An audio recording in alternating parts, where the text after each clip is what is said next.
Ke-241. 1 bulan kemudian. Aku duduk sendirian di tepian kolam renang. Cuaca panas hari ini membuatku ingin berada di dekat air, atau kalau perlu menceburkan diri saja ke dalamnya agar bisa merasakan kesegaran. Kedua kakiku masuk ke dalam air sejak tadi. Memang rasanya sangat sejuk, sehingga aku enggan meninggalkan kolam buru-buru. Sayang, ini jusnya. Suara Larissa terdengar di belakangku. Aku menoleh. Dia datang dengan membawakan segelas jus jeruk dan memberikannya padaku. Makasih. Ucapku, menerima jus jeruk darinya. Sama-sama. Larissa duduk di sampingku.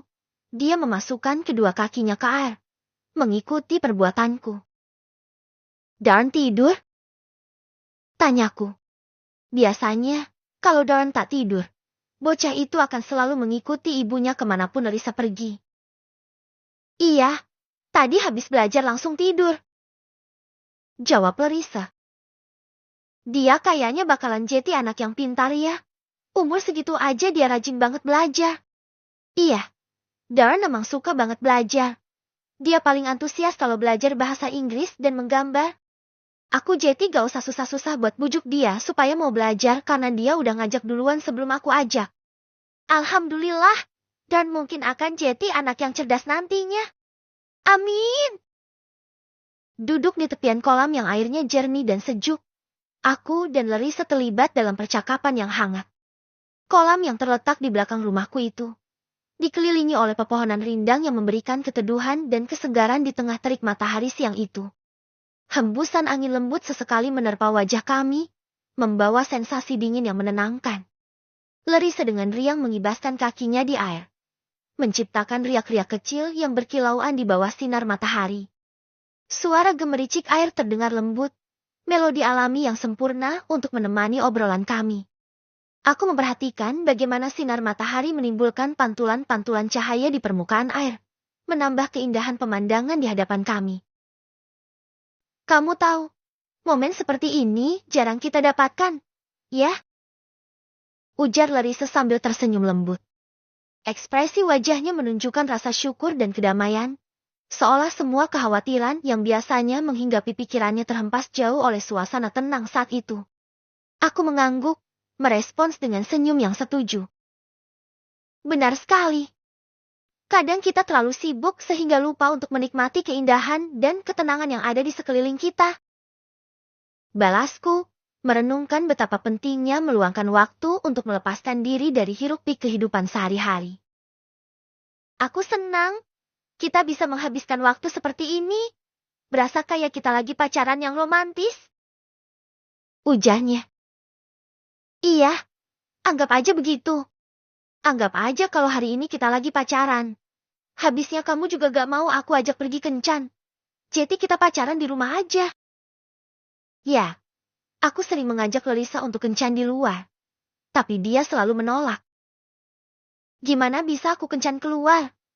Perutku aja udah sebesar ini, takut meledak. Hehehe. Dikira balonnya bisa meledak. Itu perut isinya bayi bukan gas. Mana bisa meledak? Hahaha. Larissa tertawa senang. Aku tersenyum melihatnya tertawa seperti itu. Percakapan kami berlanjut dengan berbagai topik, dari rencana masa depan yang akan kami lakukan, hingga kenangan masa lalu yang manis.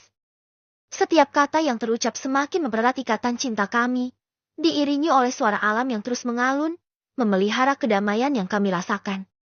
Di tepian kolam itu, di bawah guyuran sinar matahari dan hembusan angin, aku dan Larissa menemukan oasis kecil kami sendiri, tempat di mana waktu seakan berhenti sejenak, membiarkan kami tenggelam dalam kebahagiaan sederhana yang luar biasa. Sayang, aku mau ajak kamu ke villa kita di hari libur nanti. Kamu mau gak? Tanyaku padanya. Villa? Wah, sayang banget kayaknya aku gak bisa. Sayang. Loh, kenapa? Aku gak bisa kemana-mana lagi sekarang. Perutku semakin membesar. Kata orang tua kalau kita lagi hamil besar itu gak boleh bepergian keluar daerah atau luar negeri. Kenapa? Apa ada pantangan yang kayak gitu?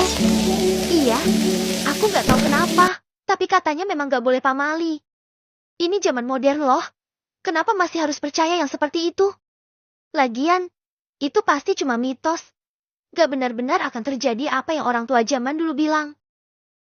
Jujur saja, aku tak percaya pada mitos yang sering dikatakan orang-orang tua zaman dulu, yang sering aku dengar dari teman-temanku dulu. Aku tipe orang yang tidak percaya tahayul. Bagiku itu hanya larangan yang sebenarnya tak berefek apapun pada si pelanggar. Aku adalah pria dengan darah barat dalam diriku, dan aku akan sulit mempercayai tahayul seperti yang orang pribumi percayai. Meskipun ini zaman modern, tapi yang namanya pamali itu tetap dipakai oleh orang-orang, karena mungkin udah terbiasa turun-temurun dari nenek moyang mereka. Aku juga sama. Meski aku hidup di zaman modern, tapi aku masih percaya dengan kata pamali, makanya aku gak mau melanggar itu demi kebaikan juga. Emang harus percaya sama begituan? Percaya sih gak harus. Cuma kalau udah biasa diterapkan dalam hidup ya, memang gak bisa melanggar aja. Kalau melanggar itu, kita kayak ngerasa dosa atau ngerasa salah aja gitu. Wah, ternyata sengaruh itu ya pamali buat kamu. Hehehe, iya. Terus gimana? Batal aja gitu niat aku ajak kamu ke villa. Ya batal aja. Tapi kalau kamu tetap mau, kamu boleh pergi ajakin Mas Adnan dan Aisyah juga buat nginep di sana. Biar ada temannya. Mereka juga pasti pengen refreshing otak. Di tempat itu kan sejuk dan nyaman. Mungkin aja mereka akan lebih rileks. Oh gah, aku gak akan pergi ke sana tanpa kamu. Aku maunya ke sana itu sama kamu. Bukan sama yang lain. Kenapa harus sama aku? Karena villa itu aku hadiahkan buat kamu dan aku mau kamulah orang yang pertama datang ke sana dan melihatnya. Gitu ya? Makasih sayang. Selalu jadikan aku seseorang yang berharga. Ucap Larissa, melingkarkan kedua tangannya di leherku. Sama-sama. Itu semua aku lakukan karena memang kamu lebih berharga dari apapun.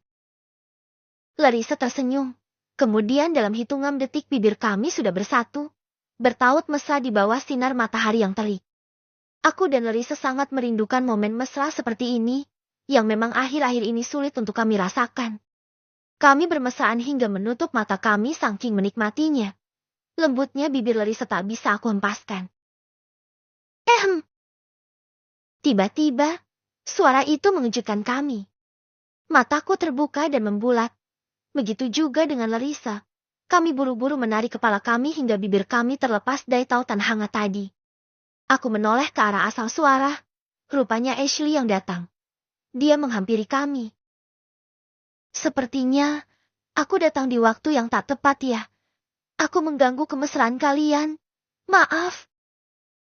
Ucapnya, sembari duduk bersama kami. Aku dan Larissa tersipu malu. Bisa-bisanya kami sedang ciuman mesra malah ditonton oleh Ashley. Jason, aku sepertinya harus kembali ke London. Ucap Ashley. Aku dan Larissa menatapnya. Kenapa? Tanya kami bersamaan. Ayahku sakit keras. Ibu tadi menghubungi aku dan meminta aku untuk pulang karena ayah ingin bertemu denganku. Jawab Ashley. Apa kau akan pergi dengan Adnan? Tanyaku. Tidak, aku akan pergi sendiri. Aku juga tak akan lama. Lagi pula, Mas Adnan banyak pekerjaan di kantormu. Tak mungkin dia ikut denganku dan meninggalkan pekerjaannya. Begitu ya? Berapa hari kau akan berada di sana? Entahlah. Mungkin sampai ayahku benar-benar sembuh.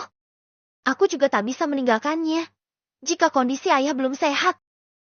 Kalau kau mau, kau boleh ajak Adnan juga. Aku akan memberikan cuti padanya agar dia bisa menemanimu ke London. Tidak usah. Aku pasti tak akan lama dan akan segera kembali. Aku juga tak mau membuat Mas Adnan yang sedang rajin bekerja meninggalkan pekerjaan yang sedang disukainya. Aku malah takut nanti dia tak akan bersemangat lagi. Pendapat dari mana itu?